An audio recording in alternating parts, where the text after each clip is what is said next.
Hi, I'm Hal Roberts. This is Bridge City News. Here's some of the top stories we've been following. Alberta Premier Jason Kenney spoke about how much the Queen meant to Albertans as thousands gathered to pay their final tributes to the late monarch. A new report from Stats Canada says there's an alarming amount of excess deaths in our country, especially among young people. We have the details.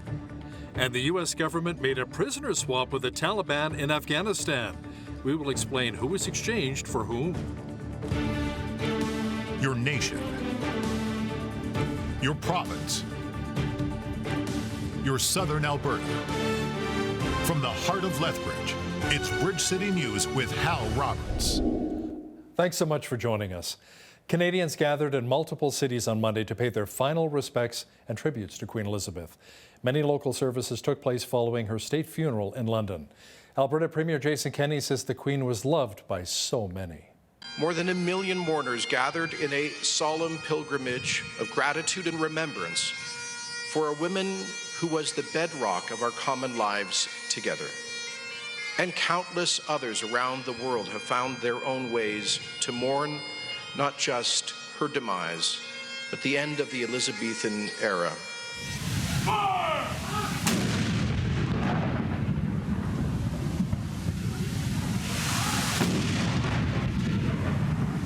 There was a sense of closure, there was a sense of saying goodbye, and as they say, goodbye to Queen Elizabeth, hello to King Charles III. So it's interesting that it's perpetual. You know, one goes, and I do love the idea that the monarchy is above politics. She went through 15 prime ministers, didn't go through, she greeted 15 prime ministers. So in a way, you do see that endlessness, and some of the jewels she wore went back to the 1500s, the 1600s. It really is continuity. And I think, you know, Canada is part of the British Commonwealth, and we see that continuity, and it connects us to England. Federal Conservative leader Pierre Poilievre says the Trudeau Liberals are simply not doing enough to bring down rising inflation and to help with the high cost of living. Poilievre says the Prime Minister needs to cut taxes now. The average family could pay their housing bill with 32% of their paycheck every month. Now, that's 50% after 7 years of this Prime Minister in power. What's his solution? To raise taxes on paychecks with higher EI and CPP premiums that will shrink paychecks and higher taxes on gas, groceries, and heat. Why won't they cancel these tax hikes so that Canadians can keep a roof over their heads? It's important to talk about the fact that he's talking about EI and CPP, things that are important for people who've lost their jobs or for seniors when they're planning for retirement. But let's talk about real solutions, Mr. Speaker. We've brought in 13 agreements on childcare across the country. By the end of this year, families will be saving 50%. That's thousands of dollars that are going to help them with the high cost of living. That's real solutions, Mr. Speaker, that are making real differences in the lives of Canadians every single day. Federal Health Minister Jean-Yves Duclos tabled new dental care legislation. It will allow Ottawa to send checks to low and middle income families to help them pay for their kids' oral health services. Bill C-31 would provide qualifying families with kids under the age of 12 with up to $650 per child per year. Parents and guardians would apply for the benefit through the Canada Revenue Agency's My Account or through their CRA contact center. This interim Canada dental benefit is just a start. While this temporary benefit is in place, our government will be taking the necessary steps to build a comprehensive, longer-term dental care program. A new report from Stats Canada says there's been a significant number of excess deaths in Canada, which began in 2020 to now.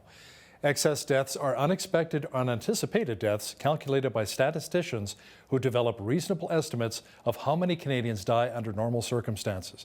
According to the federal agency, during the last half of 2021, there were 7,959 excess deaths in Canada that were not caused by COVID-19. Marnie Cathcart, Director of Communications with the Justice Centre for Constitutional Freedoms, also checked out the report and joins us now from Edmonton to talk about it. Marnie, you say this is an alarming trend. It is a very alarming trend that we have excess deaths coming out of COVID from people who did not pass away from COVID but died of other causes. For example, Stats Canada says deaths in 2020-2021 were higher among young Canadians, 52% higher in Alberta, 49% higher in BC than expected, and 36% higher in Saskatchewan. So what does the Canadian Medical Association have to say about the main reasoning behind so many of these excess deaths? So they're pointing to two main causes: canceled and delayed medical procedures, where people who had their essential surgeries canceled or delayed. They're saying that may have contributed to more than 4,000 excess deaths in Canada just between August and December of 2020. And they're also attributing it to drug overdoses, a 96% increase in drug overdose deaths from April 2020 to March 2021. Um, we think that lockdowns caused feelings of isolation and stress and anxiety, a lack of access to normal supports. And we do know that coming out of the period of lockdowns, there was more incidence of mental illness, and that would correspond to the increase in drug overdoses and deaths. Thanks so much, Marnie. That was Marnie Cathcart, Director of Communications with the Justice Centre for Constitutional Freedoms, joining us from Edmonton. A number of Canadian farmers we've interviewed here on Bridge City News say they're not happy with Ottawa's recommendation that they cut their fertilizer use by 30% in order to also cut emissions. Political reporter Brian Lilly says a number of farmers he's chatted with say if the Trudeau Liberals want producers to use less fertilizer, that will mean less food on the tables for Canadian families. What is detrimental to food security is saying that due to climate change targets, we're going to require or push for a reduction in fertilizer nitrogen emissions. And every farmer and farm group I talk to says that means a reduction in fertilizer use, which means a reduction in crop output, less food, higher cost for you, less food security. The PM needs to rethink this path that he's on. Mr. Lilly will also discuss what Stats Canada says is the driving force behind the high cost of living right now. He'll have details coming up in the second half of our newscast. While we experience more cool fall-like temperatures again today, Jeanette Rocher is in now with an early peek at the forecast. Jeanette, those 30-plus degree temperatures are long gone for us here in Lethbridge? Yeah, well, at least for the next several days, that will be the case, Hal. I know in about 7 days or so, we are going to be seeing that mercury climb up again to above average temperatures, even into the high 20s. So won't that be nice? But looking into this evening, we're seeing a low of -2 with some frost. So if you have any plants out on your deck or patio, it might be time to bring those in if you haven't already. Into Wednesday, we're looking at a lovely sunny day with a high of 17. I will have that 7-day forecast coming up for you later on in the show. Great. Thanks so much, Jeanette. The City of Lethbridge, along with many of our first responders, will be holding an emergency training session on Wednesday. This full-scale exercise will imitate an actual emergency and how police, fire, and EMS would respond accordingly. Emergency Preparedness Manager for the city, Luke Palmer, explains what Wednesday's scenario will look like and where it will be taking place. This will be a human-caused mass casualty incident, not something we'd see with the natural side of things. So again, getting our responders prepared to deal with that human-caused intentional act of whatever it might be, whether it's a chemical-based or weapon-based. We want to make sure our crews are prepared for that. We're looking at closing down about, I think it's 11th Street South and 10th Street South at 4th Avenue, basically a 1-block perimeter radius, trying to cause as much or as little disruption as possible in terms of allowing people to access different buildings in the area, parking and everything else. Palmer says the training exercise will get underway 9 a.m. on Wednesday. A 5-figure donation will be making its way to Special Olympics Alberta, courtesy of the Lethbridge Police Service and those who like to run. LPS held its annual run in support of the charity last weekend, where over $15,000 was raised. Organizer of the event, Constable Braylon Hagan, says after 2 years of hosting the event virtually, there was nothing like quite experiencing the run in person. When you go out for a run, everybody who is in the running community knows the environment. When you have all those else around you, it's a little more competitive. You want to run faster, and having it back live again is definitely different than virtually when you're out running by yourself. Last year, we're still able to set up the course, and there were people that still ran the course, but it's just not the same as when you're all standing at the starting line and you having the athletes. We had a lot of Special Olympic athletes at the finish line that were handing out the medals, and when you can see your time on the clock coming in, it's completely different than just going out for your average run virtually. Hagen adds that registration for the event sold out 3 weeks prior to the 5K and 10K run. Since its inception 10 years ago, the LPS run has raised over $200,000 for Special Olympics Alberta. As part of Truth and Reconciliation Week, Lethbridge College is unveiling a new exhibit. It will showcase some of the experiences of the 60 Scoop survivors. The manager of Indigenous Services at the college, Lowell Yellowhorn, says this type of exhibit is important since it will educate the students about many challenges, past and present, that many Indigenous people faced. One of those issues is the child welfare system. You know, there's a lot of children who have been impacted by child welfare challenges, as well.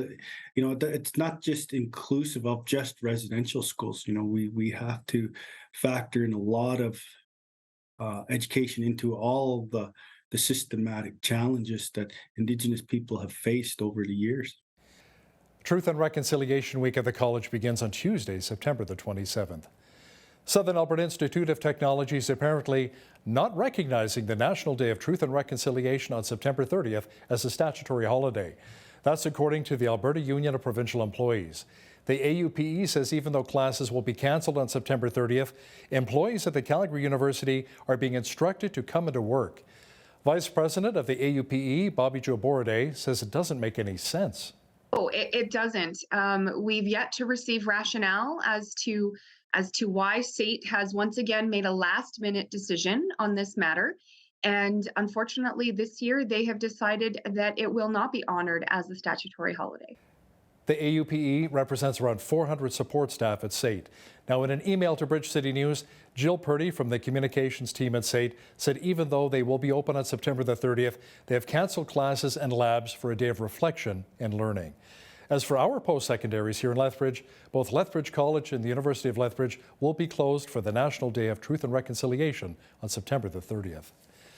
The U.S. government made a deal with the Taliban to trade Mark Ferris, who is a U.S. contractor, for Bashir Noorzai, a notorious Taliban drug lord. The prisoner swap took place on Monday.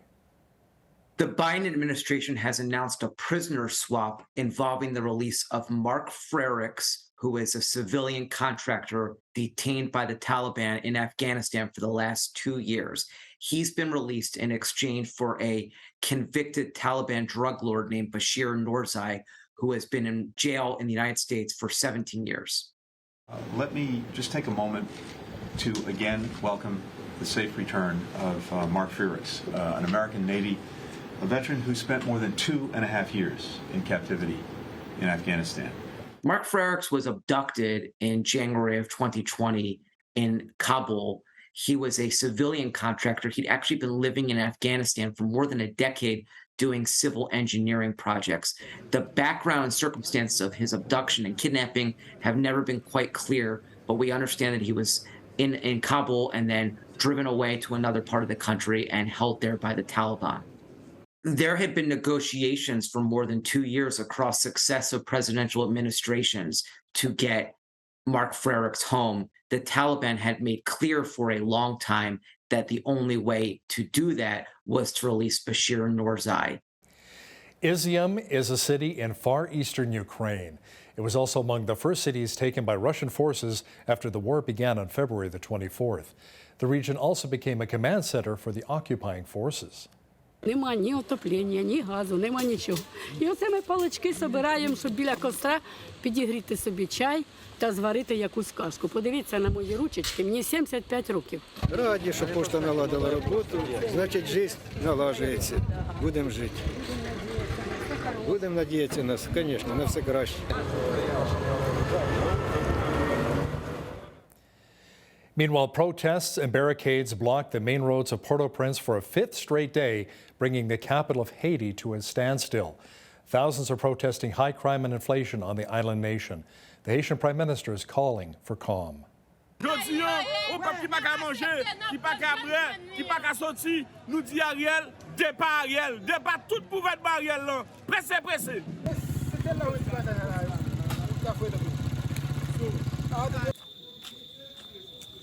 Bon, on va parce que vous me donnez son nom. Ma bande nous, restez calme. Pas rentrer dans faire violence, dans bloquer la rue, ni détruire affaire moun. l'État travaille dans lui toute la journée pour débloquer grandes actions pour la vie qui reprend normalement. Il est indispensable pour tout le monde de mettre main pour nous débloquer la rue, pressé, dans tout le quartier, et empêcher les gens de tourner rebloquer encore. Praying for the people of Haiti. Well, the mercury's dropped by quite a bit here in southwestern Alberta. In fact, tonight, we may dip below the freezing mark. A look at the weather picture is on deck. It was a beautiful day for putting on a sweater or even a hoodie here in southwestern Alberta. It was a little bit chilly. Jeanette Rocher is in now with all of the weather details. Jeanette, last night we had to switch the thermostat from AC to furnace, and that furnace may be kicking in again tonight as we could see below zero. Yeah, so true, Hal. We're looking at a low of -2 this evening, so maybe time to pull out those warm woolly socks. Into Wednesday, though, a beautiful sunny day, high of 17 degrees. Mainly cloudy skies on Thursday, high of 15. As we get into the latter part of the week and into the weekend, we are seeing above average temperatures, climbing up to 21 on Friday, 19 for Saturday, up to 25 on Sunday, and all the way up to 28 degrees on Monday, with beautiful sunny skies from Friday right through Monday. Now, the average high for this time of year is 19, so it looks like we are going to be pushing past that come later this week.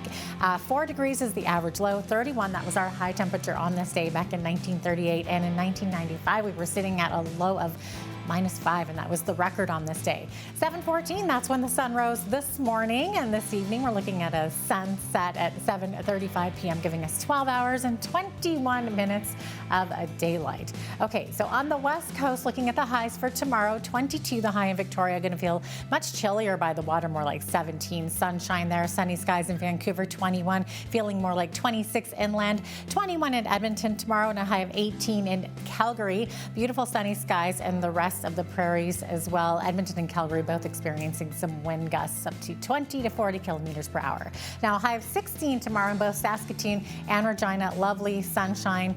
Winnipeg looking at a chance of showers in the morning, but that's going to clear up later on in the day, giving us a mix of sun and cloud there. High of 14 degrees for Winnipeg. Now, Toronto seeing a slight chance of showers tomorrow. High of 26 degrees. 21 in Ottawa, seeing a chance of showers. Also a risk of thunderstorm there. Montreal going to be experiencing partly cloudy skies with a high of 19 degrees. Now for Atlantic Canada, we are tracking Hurricane Fiona, which is at a Category 3 now. It should be hitting the land areas of Atlantic Canada by Saturday and offshore areas by Friday. Fredericton and Halifax both seeing chances of showers and drizzle tomorrow. 16 the high in Fredericton, 20 degrees in Halifax. Could see some risk of thunderstorm there. Same thing for Charlottetown, seeing showers and risk of thunderstorm tomorrow. 18 the high there. Actually 10 to 15 millimeters of rain. Could get quite a bit of rain in Charlottetown.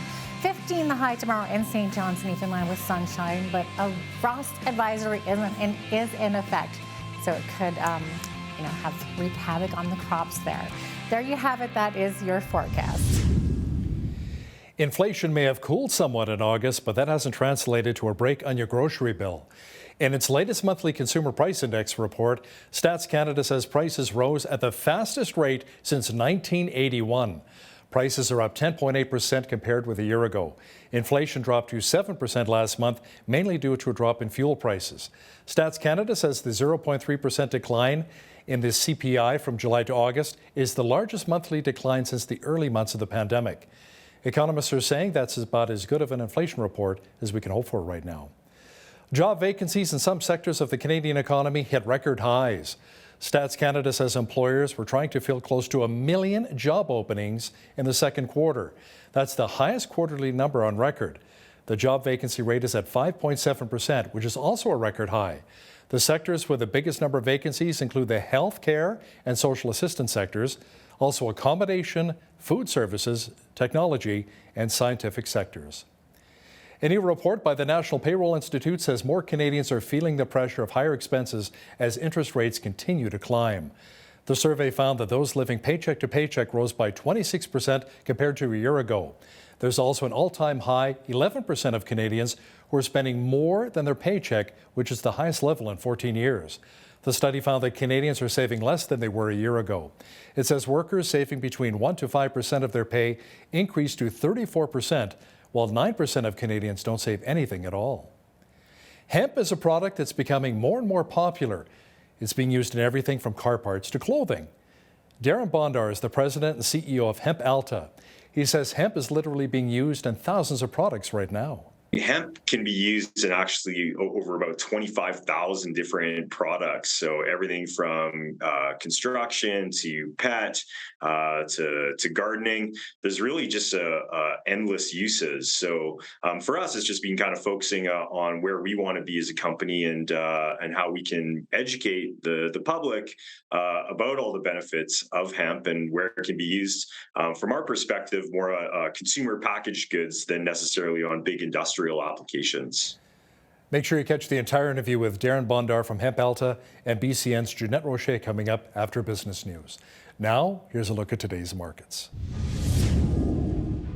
The TSX was down 193 points on the day to finish at 19,368. The Dow was down 313 points to 30,706. The S&P 500 was down 43 on the day to 3855. And the Nasdaq was down 109 points to 11,425. West Texas Intermediate Oil was down $1.28 to 84.45 US per barrel. Natural gas was down 2 cents to 7.73 US. Gold was down 10.93 on the day to 16.6501 US an ounce, and silver was down 29 cents to 19.27 US an ounce. Feed wheat is at $11.15 per bushel, barley's at $8.66, canola's at $18.10, and corn is at $11.68 per bushel. Live cattle were up 58 cents to $146.30, feeder cattle were down $2.28 to $179.80, and lean hogs were down 50 cents to $95.98. The Canadian dollar, with its close ties to resource and commodity prices, was down slightly over the past 24 hours to 74.81 US.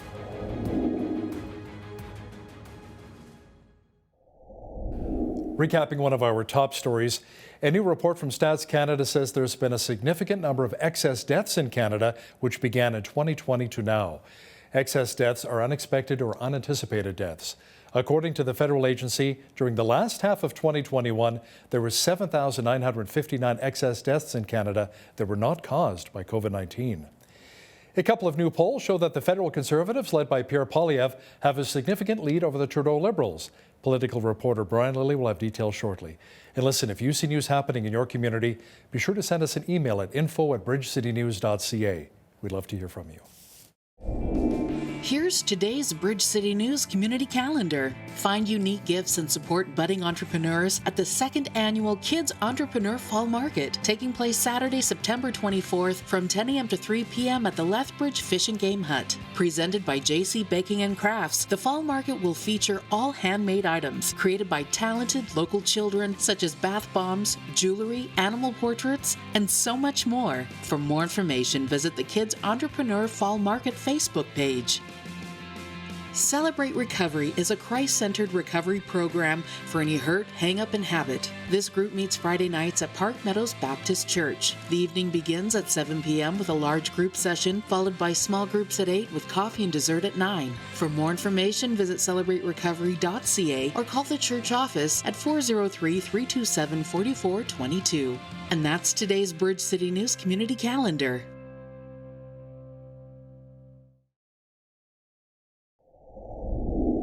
There was a little bit of controversy in London recently when a video of Prime Minister Justin Trudeau surfaced showing the PM singing a Queen classic, Bohemian Rhapsody, by a piano at a London hotel. Now, a number of Canadians were outraged, saying that was neither the time nor the place, since Canada is in a 10-day period of mourning in honor of the late Queen Elizabeth II. While others say, you know, it really wasn't that big of a deal. You can include political reporter and Toronto Sun columnist Brian Lilly in the latter group. Now, Brian joins us now from Toronto. Brian, you say there was nothing really wrong with Trudeau singing a little Bohemian Rhapsody? Look, for all the things that we have to be upset at Justin Trudeau over, and the list is very long, this is low on the scale. And when you compare it to other trips, you know, think of the trip to India, think of other gaffes that he's done on foreign trips. I'm not overly bothered by this. He was in the hotel that he was staying at. He was with the Canadian delegation. Somebody started playing the piano. Now, different people have different ways of mourning, and some people believe that you've got to be in a solemn state for the entire time. when you're traveling, the hotel is essentially your home. And so, yeah, he's in the hotel lobby with the Canadian delegation. Gregory Charles, a well-known Canadian pianist, a musician who's the member of the Order of Canada. That's part of why he was invited on the delegation, started playing the piano, and people started singing along. I've got bigger fish to fry with Justin Trudeau than whether he can sing Bohemian Rhapsody on key or off key, whether it was appropriate or not. But, I also do come from a tradition where at funerals, there is singing, there are storytelling, there's people remembering your life. There's a lot of things going on. It's not just a somber, solemn occasion where you sit in sackcloth and ash for a week or two to be able to get through this. So I'm not bothered by this. If I'm going to be bothered by Justin Trudeau, there's a long list of other things that we can talk about. We probably will in the next few minutes on why we should be upset with him and his government. This falls to the bottom of the list. I get people were upset. I'm just not going to be overly upset about it. Now, Brian, actually, another issue Canadians are quite upset about is inflation, which is hovering around 7% right now. It's down slightly, but still a staggering figure. What does StatsCan say is the driving force behind the high cost of living right now? Well, the reason that it's down to 7%, I mean, think about that, Hal. We're saying inflation's down to 7%. That's an outrageous number. And the reason that it's down is that gasoline is down. But let me just bring up on my computer here some of the figures that we can talk about. Food growth, food price growth remained broad-based, they said. It's one of the biggest issues. So year-over-year basis, Canadians paid 6.5% more for meat than they did a year ago. Now, that's just part of the story. So 6.5% for meat, just part of the story, because by September of last year, inflation was already taking off. For dairy products, food prices up 7%, bakery products 15.4, fresh fruit 13.2, non-alcoholic beverages 14.1, fish and seafood 8.7. You want to bake at home, sugar and other confectionery products, we're talking up more than 13%. So all of this to say that it doesn't matter how you're trying to feed your family, what you're trying to do, things are costing more. And this is one of the reasons that I say, forget about Bohemian Rhapsody. I'm angry about inflation. I'm angry about a million other things. The Trudeau government has done nothing to bring down inflation. They've left it all to the Bank of Canada, which will hike interest rates, which hurts homeowners with mortgages. It hurts individuals, families, businesses with lines of credit. It hurts so many people to continually raise interest rates. Now, does it have to be done? Yeah, it's one of the key ways that we can address inflation, but it's not the only thing to be done. The government could be cutting spending. They could be doing their part to lower the pressure that is driving up inflation, and instead they're not doing it. This is a failure on his part, and again, one of the reasons that I'm upset at him over this. I'm very upset at him over this, rather than worrying about whether he's singing Bohemian Rhapsody off key in a London hotel. You know, what's ironic, Brian, one of the lines from the song Bohemian Rhapsody is, he's a poor boy from a poor family. Trudeau's singing about that. Many people look at him as a Laurentian elite, and we're the ones right now suffering through inflation, and a lot of families are hurting here in Canada. Brian, the Canadian Taxpayers Federation says the Trudeau Liberals have a serious spending problem. Our debt is now over $1 trillion, but Ottawa is offering new spending. Would that not boost inflation yet again?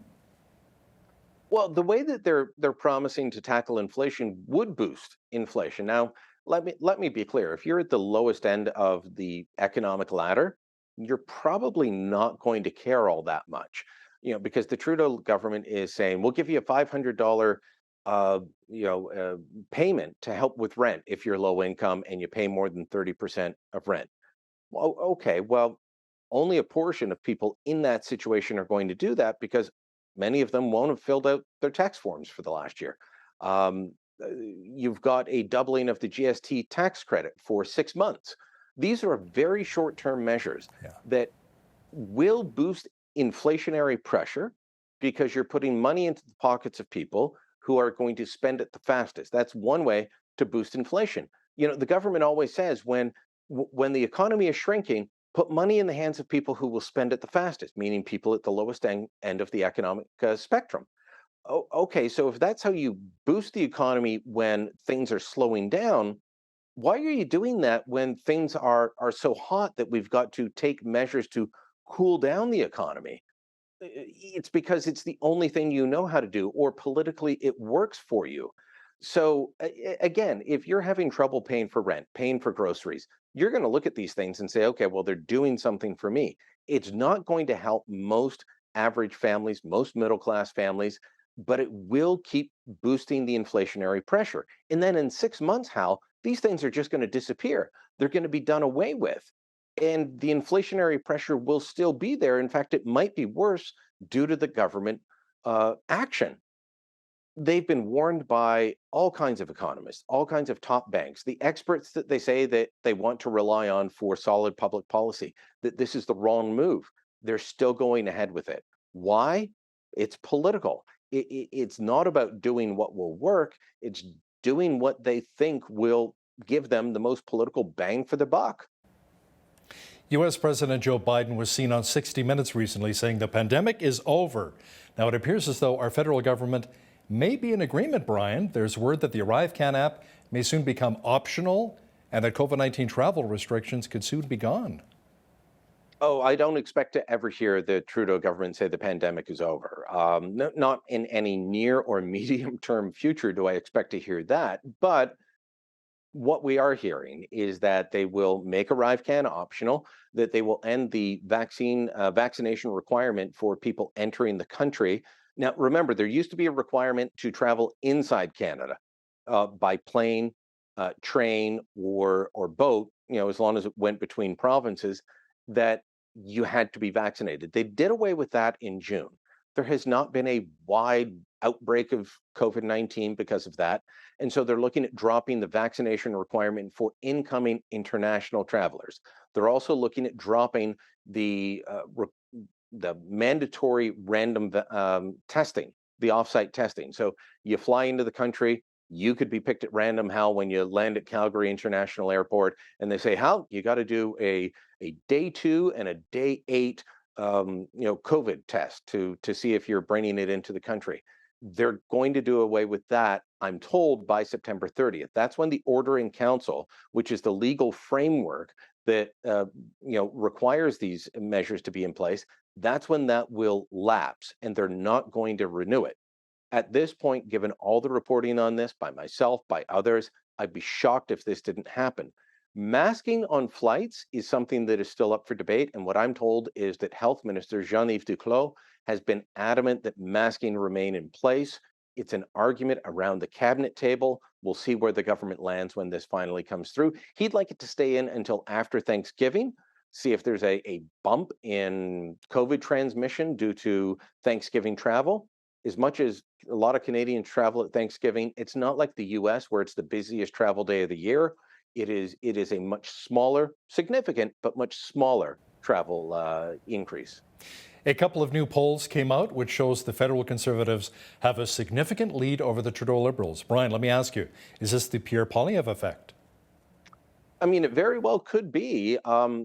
Abacus says that this is the third poll in a row they've done with a significant lead for the Conservatives. Leger, the last poll that I was able to find was from August 7th. And at that point, going off memory, I believe it was 33% for the Liberals back then and 28% for the Conservatives. Now it's 34% for the Conservatives, 28% for the Liberals. If you're in Pierre Poilievre's campaign or in his OLO now, the opposition leader's office, you're pumping your fist in the air and running around doing victory laps over this and over the ArriveCan, the possibility that ArriveCan will disappear, and you're going to say that this is a good thing. That same Leger poll that had them up 6 points said that Justin Trudeau is still the preferred prime minister. But that's by like 24% say Trudeau's the preferred prime minister, 21% say Poilievre. People aren't sold on the leaders yet, but there's definitely more interest in the Conservatives than the Liberals at this point. Now, 34% will not get the Conservatives a majority government. But when you've got a 6-point gap like that, let's say that Leger poll was the most accurate and there was an election held today, what would that look like? Well, we know that a lot of that support would be from Western Canada, a decent amount in Ontario, less so in Quebec and Atlantic. It would probably mean a conservative minority. At 34%, no party is in majority territory. They've lost the last two elections with about 34% support. But the Liberals shrinking down to 28%, that is significant. You know, the Trudeau Liberals are in trouble right now. And these two polls, including the one from Abacus, which is, you know, a firm with a lot of connections to Trudeau, at least one of their executives has a lot of connections to Trudeau and the Liberal Party. That's, you know, you can't say this is nothing. That's something significant going on that the public and the political class should pay attention to. You know, Brian, Trudeau must go was trending on Twitter once again with over 500,000 tweets. I mean, sure, some of those were bots, but the majority of Canadians I saw appeared very frustrated with the federal government. What do you think is really driving this? I think it's regular people. You know, I've heard the claim of bots, and Jerry Butts has said that. I'm not sure that I buy that. In the 500,000, that's people tweeting, retweeting, liking, sharing in different ways, commenting. That's a lot of interaction. Look, I trend on Twitter on a regular basis. I'm trending on Twitter today, and I don't know why, Hal. And normally it's due to, you know, a tweet that's really popular, a couple of tweets that take off, a few thousand interactions. The Trudeau Must Go campaign. I spoke to the man who said he started it, Martin Belanger.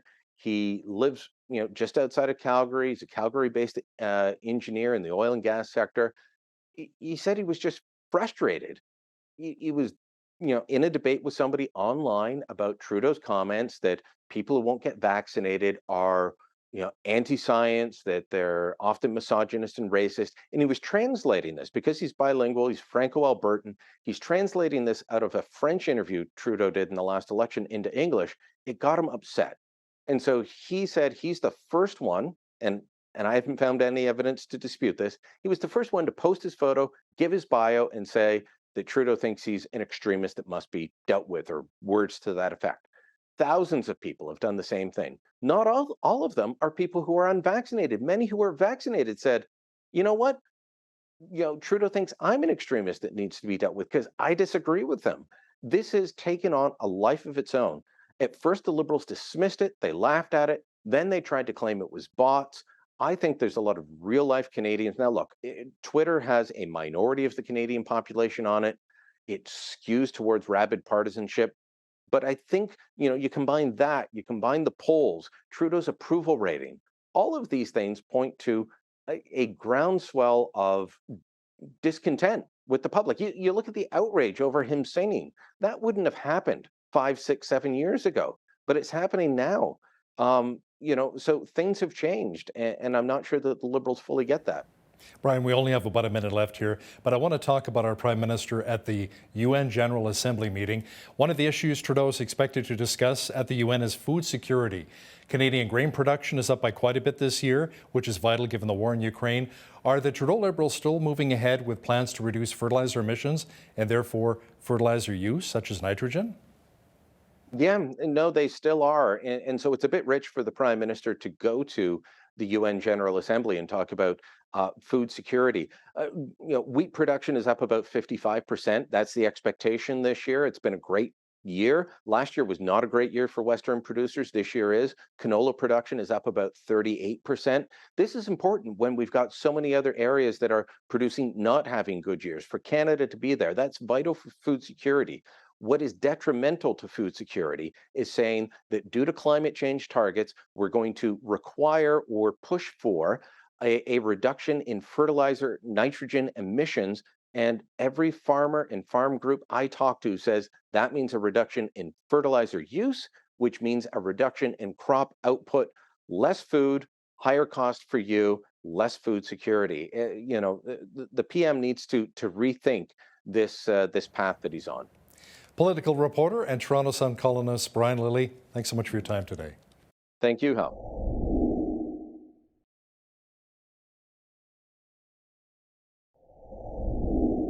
Southern Alberta is known for its valuable crops like grains and vegetables, but did you know that hemp is also produced here? It's a versatile product, and as the industry grows, it has the potential to create so much value for us here in Southern Alberta, from an alternative to plastics, durable fabrics, and even helping to keep food fresher longer. Who knew?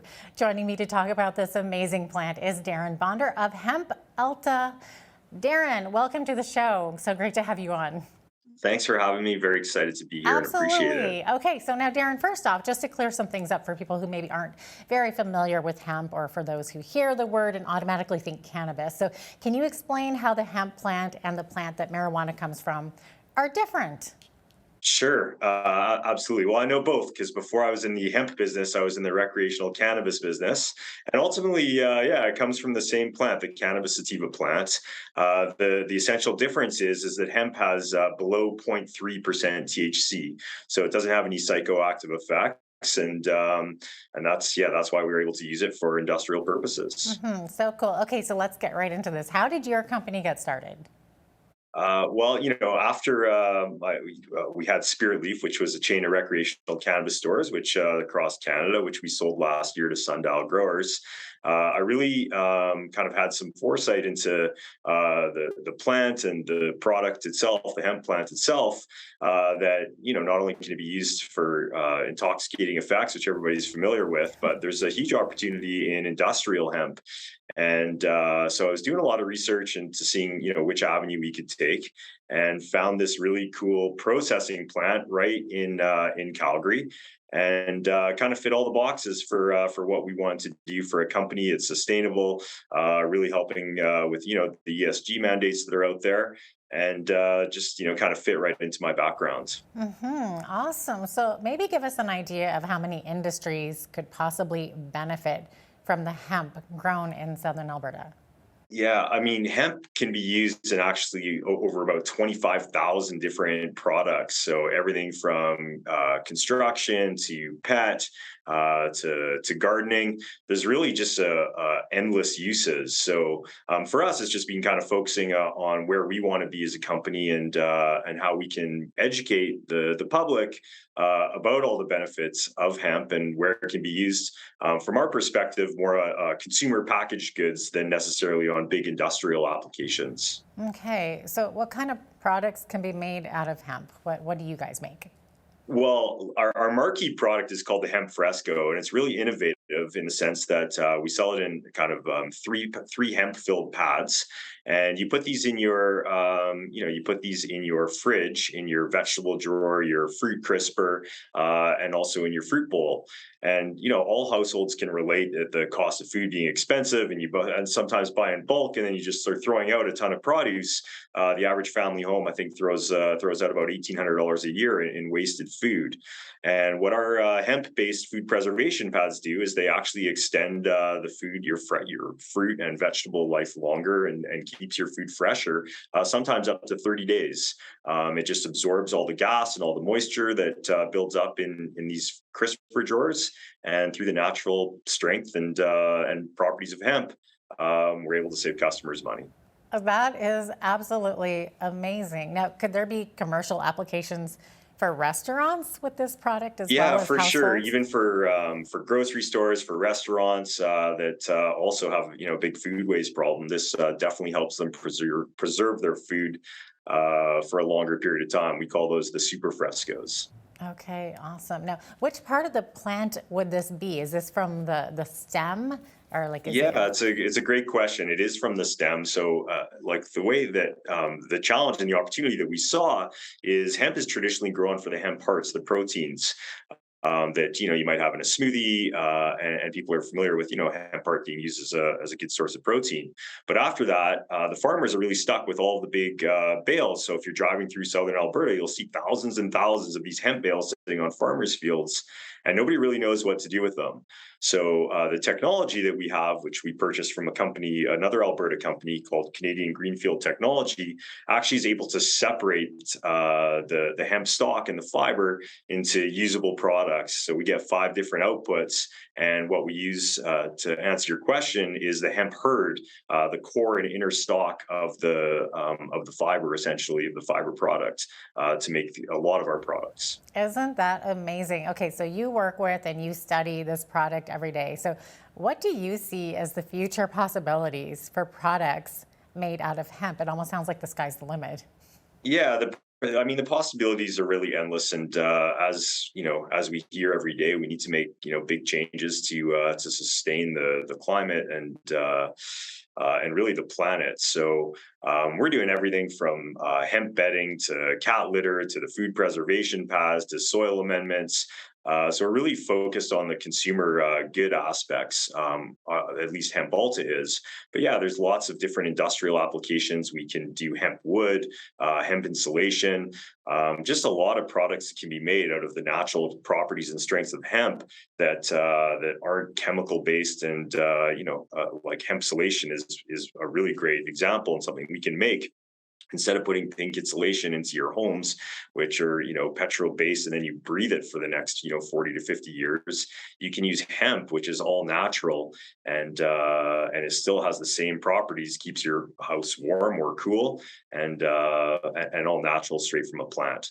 So there's really 25,000 plus different uses, and it's really just kind of getting more processing capacity out there and educating the public about the endless possibilities. Amazing. Now, so Darren, on the processor side, obviously there seems to be so many opportunities. So I know recently we interviewed someone who builds electric motorcycles, and the body panels for the bikes are made out of hemp. So what kind of equipment would your factory need to create body panels, or even shipping crates for that matter? Yeah, I mean, I guess we've taken one step where we can separate the hemp stream into all these different byproducts. But then to formulate things like, as you say, like car panels is really popular. It does take another couple of steps, and there's a lot of innovation in Alberta that's being worked on for the last 20 plus years since hemp became legalized in Canada. And now it's really up to the entrepreneurs and to kind of take this great science and this great engineering that's being developed and help commercializing it and bring it to market. So there's still some steps that need to be taken, but I think Canada still has an opportunity to be a leader. It needs to catch up with Europe a little bit, who's a little bit more advanced, but Alberta is definitely a hotbed for it, and the opportunity is there. Mm-hmm. What kind of hemp-related research and development are you currently seeing in Canada? Yeah, well, right in Alberta, Vegreville is really the hub of hemp research through Initech Alberta. And so, when I jumped back into the hemp business, this time on the industrial side, what I saw was all of this great innovation and lots of scientists and lots of engineers who've developed some very cool products like the ones that I previously discussed. So now it's really, I think, just bringing these products to market and getting them commercialized. Mm-hmm. Can you give us an idea maybe of how much hemp is actually grown here in Alberta? I believe in Alberta, in Canada alone, the last statistics I think are from 2020, and there were 20,000 hectares, and Alberta was responsible for growing 8,000 of those hectares. So Alberta is a great climate for growing hemp, specifically, obviously in the grow season from May to October, but it's a very hardy plant.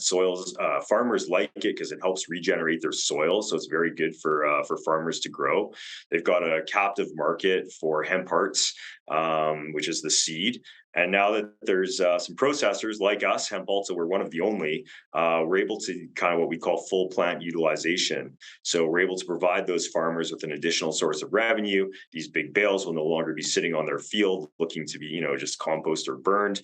And we're able to turn those into more commercial products. So I think there's a really great opportunity in Alberta.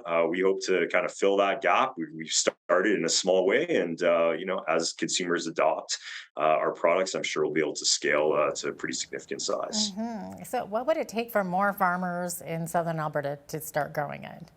Well, they just need a market for the seeds. So I think pretty much all the seeds are being grown. I think farmers know that are being bought anyway, and I think farmers know the benefit of growing hemp. As I just talked about, it's very important to regenerate their soil without chemicals and stuff. It's a weed, right? So it is actually quite good for their soil. And now that they have the opportunity to sell the whole stalk, and we have this full plant utilization, I think we're heading in the right direction, and more farmers will adopt as long as there's demand. Awesome. Now, Darren, in your opinion, how much more dollar value could hemp actually bring to the Alberta economy and Alberta family farms? Yeah, I mean, I think it's a billion-dollar opportunity in Alberta, and we've got a really great start to it. And I think it progressed. The Alberta Hemp Association is really active, and as is the Canadian Hemp Association. So it's really just education, consumer adoption, and I think the next 2 to 3 years are going to be really strong for industrial hemp as it kind of separates itself from the intoxication plant, and people realize the benefits that this regenerative crop can have. It's amazing. Now, is it better suited to be grown in open fields or more like in greenhouse growing? Yeah, industrial hemp is really designed for open fields. It does extremely well in natural soil. It grows really fast and really tall, and so yeah, it's economical to grow, and yeah, it does not need to be grown in a greenhouse, which is, I think, better suited more for for the intoxicating plant, the cannabis plant. So it sounds like it's a really hardy plant. Then it can withstand. Yeah, very a lot. hardy. Can withstand pretty hefty conditions, even some frost, and still have great value to it, and generate. Yeah. Okay. So if that's the case, if it's so hardy and it's easy to plant and whatnot, why are we not seeing more products out of hemp being developed here in Canada? Yeah, it's a good question. Really, you're seeing a lot of food products on the market. I don't think there's any shortage of that. The gap has been in the processing of the fiber once it's been processed for seed. And it's basically 100-year-old method of processing. It was just not, you had to beat it, and you really couldn't get the structural integrity out of the plant. But with this new technology that we have, that's kind of filling that gap of being able to process the full plant and then turning it into things that we've talked about, turning it into car panels and clothing and all those other elements. So I think as more processors like ourselves come on board, and as we're able to scale, you're going to see a lot more. Okay. How old is your company, too, by the way? Well, Canadian Greenfield Technologies built this hemp train, which is the system. So they were at it for about the last 4 or 5 years. We bought the prototype plant in January, so we're really only 8 or 9 months old. We're starting to get a lot of product out into the market, but we certainly have a lot of runway ahead. You'd mentioned before that you were more on the CBC, the CDC side of it, the cannabis, and you switched over. Is it because you think that it's just a better opportunity in terms of it's just going to explode? Well, it's a different opportunity than it was, for sure. Recreational cannabis, is its own thing. But what I really liked about the industrial hemp is, one, it's good for the environment. 2, everybody can use it. 3, we're completely not regulated in Canada, which is great. So it just allows us to share the benefits of the hemp plant, the cannabis plant, if you will, with the mass consumers without the stigma of getting high. So I like the environmental impact that we can have, and just the good that we can do with it. So, Darren, we were talking about industrial products made from hemp earlier. I understand that Henry Ford, of course, wanted to make body panels, so the car body panels out of hemp, and you'd mentioned that earlier, that's a great opportunity for hemp. So can you tell us what uses hemp had before its competing industries had hemp banned? Yeah, it's a really great question. I think what happened with hemp and why it isn't more at the forefront today is that it became part of it became banned in the 1930s as part of the Drug Act. It was like a stigma around it. Exactly. So all the progress that had been made and all the foresight that, guys like Henry Ford had were really stunted. So in 2018, when the U.S. legalized industrial hemp as part of the Farm Bill, I think people are starting to realize that there's a lot of opportunity. They got really focused on CBD and all of those benefits, but there's all these industrial applications that are now starting to emerge, and the hemp industry is starting to bloom again. With the change to the Farm Bill, and Canada's had a huge head start. We've been legal here since the late 90s. So I think we just got to kind of keep moving forward, educating consumers and getting a lot of these great innovations out to market in a mass scale. I know I learned a lot from you, so thank you so much for that. I had no idea it was such a natural and such a hearty product that could be used in almost anything. It's amazing. Yeah, great. Well, appreciate it. And anything we can do to help. If you want to learn more, hempalta.com. We've got tons of information. Sounds great. Thanks so much for your time today, Darren. Appreciate it. Okay, thanks. Appreciate it too. Absolutely. Darren Bonder is the CEO of Hemp Alta out of Calgary. I'm Jeanette Roche on behalf of all of us here at Bridge City News. Thanks for watching.